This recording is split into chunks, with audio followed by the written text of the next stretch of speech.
tema é um tema extremamente importante, e eu louvo a Deus pela vida do reverendo Ludgério, pela sua intrepidez na ministração da palavra, e o desejo do nosso coração é que você possa estar saindo daqui refletindo sobre isso. Também eu louvo a Deus pela sabedoria dele. Ele anunciou 10 pontos, só disse 4, ou seja, os demais só se comprar o livro. Então é muito inteligente, né? Então você vai comprar o livro e você vai ver os outros argumentos lá sobre esse assunto. Mas eu queria, chegaram aqui algumas perguntas, tem 10 perguntas, pastor, assim vai ter que ser rápido. Não sei se tem mais alguém aqui que está no auditório que queira fazer alguma pergunta, aí você pode escrever e entregar para a Anne. Levanta a mão aí, Anne, por favor. Ou pode vir aqui no microfone, tá bom? Sendo objetivo. Mas tem aqui algumas perguntas, pastor. Deixa eu ler aqui para o senhor. E aí o senhor vai dando usando aí o seu poder de síntese, né? A primeira pergunta que tem aqui é: por que Paulo é tão preocupado com a liturgia e quais são os elementos e as prioridades do culto público? Bem, de fato, a liturgia, o culto público é a coisa mais importante que a igreja possa fazer. Não existe outra programação que seja mais importante do que o culto que prestamos a Deus. O culto que prestamos a Deus, o apóstolo Paulo é extremamente cioso, porque ele entende que nós somos criadores de cultos, porque somos criadores de deuses, adoramos aos deuses da nossa mente, da nossa inventiva.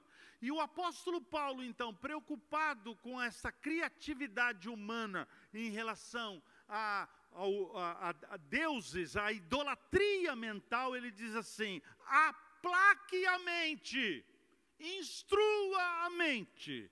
E lembre-se, o culto tem elementos prescritos por Deus. Não invente nada no culto. E hoje, irmãos queridos, a invencionice do culto é uma coisa bárbara, não é não? Inclusive mulheres no púlpito.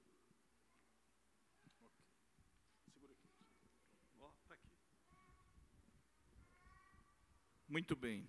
A outra pergunta, ainda dentro dessa questão do culto: qual é a sua visão sobre o domingo como dia do Senhor? E qual é a sua opinião sobre aqueles crentes que faltam o culto no dia do Senhor, que não tem aquele compromisso, de fato, aquela visão em relação à importância do culto neste dia? A família está na igreja no dia do Senhor. Então, mais uma vez, o culto foi prescrito nos seus detalhes.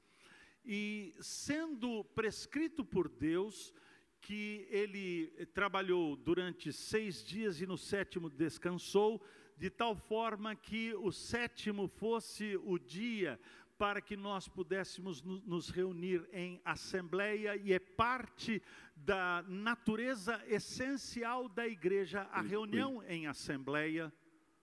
As assembleias são extremamente importantes.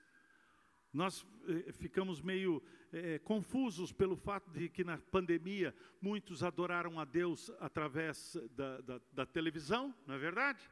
Com um copo de Coca-Cola do lado, né? De chinelo e assim à vontade.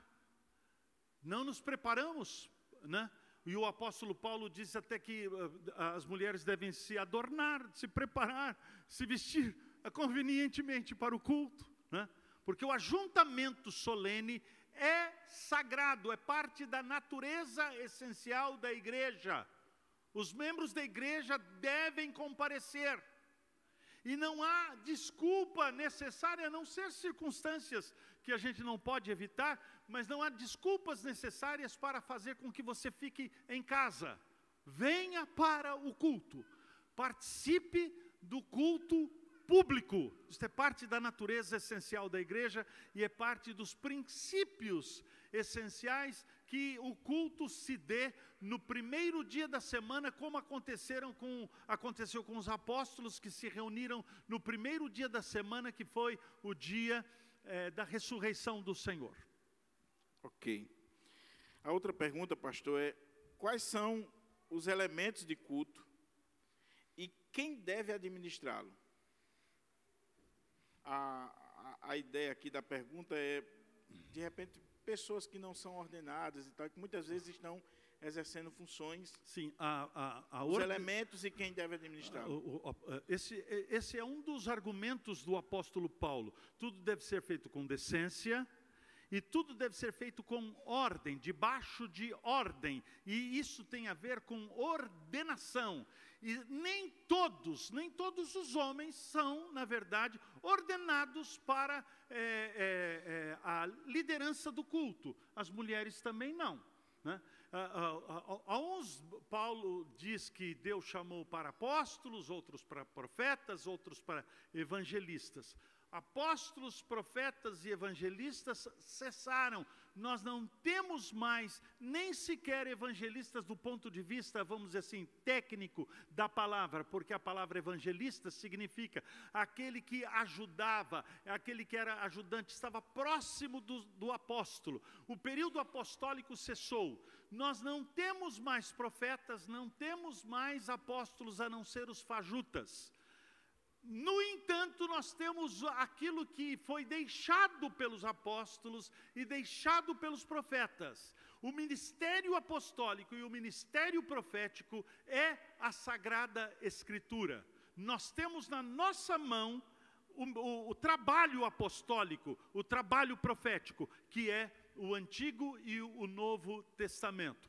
E, nesse sentido, há, na verdade, também uma ordenação, ou melhor, uma ordem. Não se deve fugir da ordem, isto é parte da essência do culto. Nem todos. Eu quero fazer. Não. A vocação de caráter pastoral está debaixo da ordem. A vocação, ela tem dois aspectos, o aspecto visível e o aspecto invisível externo. O visível é externo, quando a igreja diz, olha, sim, de fato, ele é alguém vocacionado por Deus. Mas isto é acompanhado pelo aspecto invisível, interno, a vocação interna. Quando alguém diz assim, eu estou sendo chamado por Deus, então ele tem que se submeter à ordem. Isso, via de regra, acontece com as diversas cortes da igreja, os conselhos, os presbitérios e assim por diante. Então, a ordenação com imposição de mãos, na verdade, produz algo de caráter espiritual que reflete na autoridade daquele que exerce o ministério. E os elementos? Quais são os elementos? O que não pode faltar e o que... O que não pode faltar? Os cultos ordeiramente são compostos de orações, leitura das Escrituras, cânticos sagrados, cuidado com cânticos sagrados. Hoje nós estamos introduzindo dentro da igreja ritmos que não são sagrados, cânticos sagrados e a exposição da palavra de Deus e a ministração dos sacramentos. Estes são os elementos do culto. Ok. Eu vou deixar as duas mais polêmicas para o final, tá certo? Você é meu amigo. Quem pode e deve pregar? Só o pastor? A ideia da pergunta aqui é a pergunta 158 do Catecismo Maior e a discussão que houve na Igreja Presbiteriana sobre quem poderia pregar na igreja. Olha, a pregação ordinariamente deve ser feita por alguém ordenado. E nós temos na igreja aqueles que são ordenados como ministros da palavra e dos sacramentos. Ou melhor, eles exercem o seu ofício, que é o ofício da pregação e da ministração dos sacramentos. Eu entendo que esses são os chamados ordinariamente para pregar. Em casos excepcionais, homens que tenham ordenação similar, que são os presbíteros da igreja. Ok. Tem duas aqui que eu acho que elas se completam. Todo culto deve ter Santa Ceia, ou os sacramentos? E qual a sua visão sobre pregação expositiva sequencial? Bom, esse é um assunto também discutido na igreja presbiteriana. O fato é o seguinte, que os puritanos, que também eram muito ciosos quanto à ordem do culto, eles ministravam a Santa Ceia em todos os cultos dominicais. Se ministrar a Santa Ceia em todos os cultos, eu acho que é uma coisa interessante, mas eu não faço isso propriamente, tá? E a pregação expositiva? A pregação expositiva, eu fui pastor durante 41 anos na mesma igreja, preguei expositivamente, né? Por exemplo, o livro dos Salmos eu preguei durante 4 anos e 8 meses. Os visitantes chegavam e pensavam assim, esse pastor não sabe pregar outra coisa, a não ser o livro dos Salmos. Preguei expositivamente. Isso é muito interessante, porque pregar expositivamente dá a você, então, uma condição de se fixar no texto bíblico. Algumas vezes o texto subsequente é um pouco mais difícil, mas não interessa, você tem que trabalhar aquele texto para poder pregar, né? Alguns textos são difíceis. Uma senhora chegou para mim e falou assim, pastor, especialmente esse texto das mulheres guardarem o silêncio, ela chegou para mim e disse assim, pastor, esse texto é muito difícil. Aí eu perguntei assim, mas por que, minha irmã, a senhora não entendeu? Ela falou assim, não, é porque eu entendi. Então, você prega, e na verdade é interessante, quantas e quantas vezes eu pregava expositivamente, sequencialmente, e algumas vezes, muitas vezes, acontecia de eu estar pregando e atendendo às circunstâncias que estavam ocorrendo naquele momento na vida da nossa igreja. Preguei sobre o livro dos Salmos, preguei evangelhos, todos os evangelhos, livro dos Atos dos Apóstolos, Romanos, preguei os profetas maiores, preguei o livro do Gênesis e assim por diante. 41 anos deu para pregar um bocado de coisa, mas não deu para pregar tudo, né? E alguém disse para mim assim, pastor, o senhor, 40 e tantos anos na mesma igreja, ainda sobrou sermão para o senhor pregar? Eu falei assim, olha, se eu fosse pregar tudo que está na Bíblia, sequencialmente, eu tenho a impressão que eu estava lá até hoje. Pastor, tome uma aguinha que essas 3 últimas aqui é pancada. E você não saia sem ouvir a resposta dessas 3, tá bom? O senhor falando aí da questão da pregação expositiva, tem um menino aqui da igreja, não vou dizer o nome dele não, Bernardo. Um dia eu pregando Coríntios aqui, ele disse, o pastor só prega esse capítulo. O menino é incrível, né? A pergunta é a seguinte, pastor, essas 3 últimas têm a ver com a questão do feminismo, da masculinidade e essa questão do papel do homem. Vamos começar por essa aqui. Existe alguma diferença entre masculinidade bíblica e a que existe hoje, acredito que seja aí fora, né? Qual é a diferença entre a masculinidade bíblica e essa visão de masculinidade lá fora?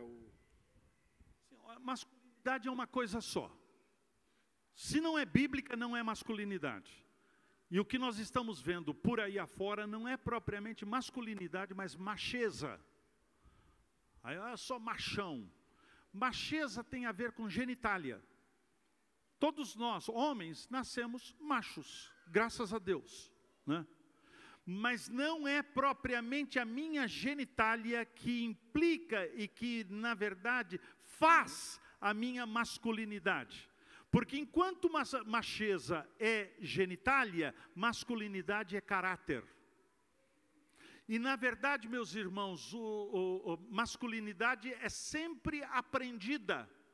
Nós aprendemos a sermos masculinos. Você se lembra quando seu pai disse para você assim, seja como um homem, fale como um homem,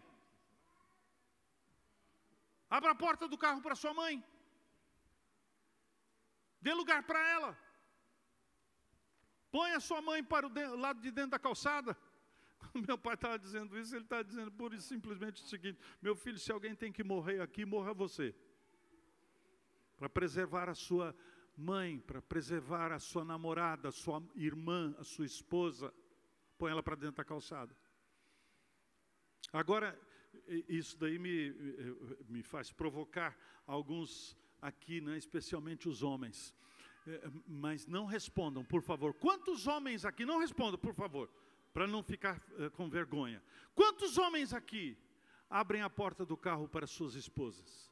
Detalhe, porque cada vez que eu abro a porta do carro para minha esposa, dou a mão para ela, para que ela entre no carro, eu sem dizer uma palavra sequer, eu estou dizendo para ela o seguinte: meu amor, eu te amo, eu quero o seu bem, eu estou pronto a me sacrificar por você, se for preciso eu morro por você. Ok. Irmãos, eu disse que era as 3 perguntas, mas tem uma da internet e eu vou considerar, tá bom? Então, só mais uma lá que ela está trazendo, certo? Pastor, essa aqui é o seguinte. Por que o feminismo é um movimento que não dignifica verdadeiramente a mulher? O senhor definiu o feminismo e por que o feminismo não dignifica verdadeiramente a mulher? Bom, o movimento feminista. Eu tenho a impressão de que o feminismo surgiu por causa de homens que não são masculinos de fato, que começaram a tratar as mulheres como objeto, pais que dão dinheiro para os filhos para que eles vão para a zona de prostituição e paguem, portanto, para uma prostituta para ter uma relação sexual. E aí o menino, adolescente, aprende que ele pode comprar as mulheres. E muitas mulheres se sentiram ofendidas por causa disso. Mulheres que foram tratadas com menoscaso, maltratadas. E por essa, maridos que trataram as suas mulheres desse jeito. E por essa razão, então, eu creio que houve uma reação. Agora, eu entendo também que o feminismo aconteceu por causa de homens sem caráter, que, na verdade, abriram a porta para algumas mulheres para viverem uma vida licenciosa, uma vida libertina, uma vida tal como homens devassos. E as mulheres, então, façam da mesma forma. Mas pode ter certeza de uma coisa: as grandes feministas radicais, por exemplo, como Simone de Beauvoir, no seu livro que foi considerado a Bíblia do feminismo, Le Deuxième Sexe, ou o Segundo Sexo, Simone de Beauvoir era uma devassa. Ela levou muitas das jovens, ela era professora universitária, ela levou muitas das jovens estudantes que moravam lá em Paris, ela levou muitas dessas jovens para a cama do seu amante, Jean-Paul Sartre. Ela participou, levando as meninas para sessões de aborto. Algumas dessas meninas se suicidaram. E Simone de Beauvoir morreu sozinha. O feminismo, na verdade, é uma desgraça e precisa ser combatido. Agora, nós não queremos combater as mulheres femininas, as mulheres que são mulheres de verdade. Sejam mulheres de verdade. É bonito ser feminina. É bonito ser feminina. Não é bonito, é desonrado até ser feminista. Eu sei o que é isto. Pastor, essa aqui implica, é a penúltima.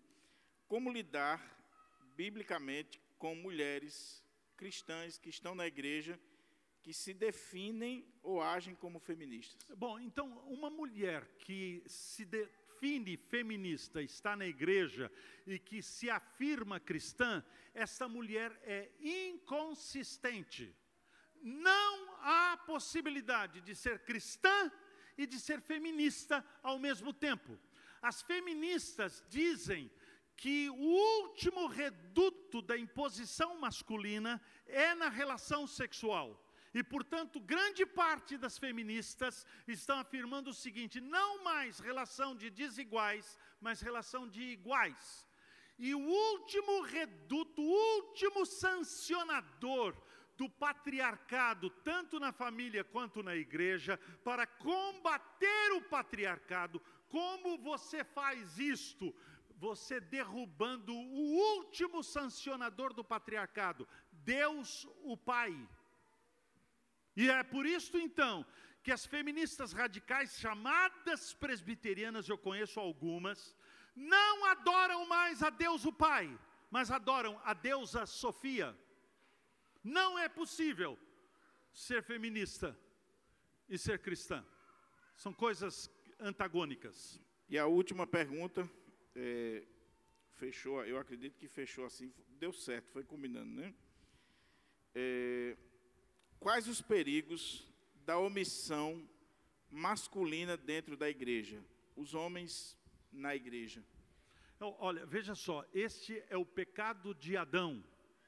O pecado de Adão é a omissão. Quando as mulheres dizem assim, eu vou fazer, eu vou à frente. Então, sabe o que os homens fazem? Este é um pecado diabólico dos homens. Eles dizem assim, cruza o braço. Então, você quer ir? Que vá, que se dane. Foi o pecado de Adão. Quando viu Eva sendo engalfinhada pela serpente, o que ele fez? Nada. Covarde, banana, pusilânime, maricas. Ok. Meus irmãos, nós vamos estar orando, concluindo. Eu queria só que Giovana me trouxesse o tema de amanhã, os temas aqui para eu dizer para os irmãos. Tem mais perguntas que estão chegando na internet, você pode fazer aí as perguntas. E amanhã, após o culto da manhã, nós vamos tirar mais um momento, tá bom, pastor? Tem outras perguntas que estão chegando e o pastor vai estar aqui respondendo estas perguntas. Amanhã, ele vai estar falando sobre casamento firmado nos princípios da criação. Ele vai estar aqui tratando desse assunto, tá bom?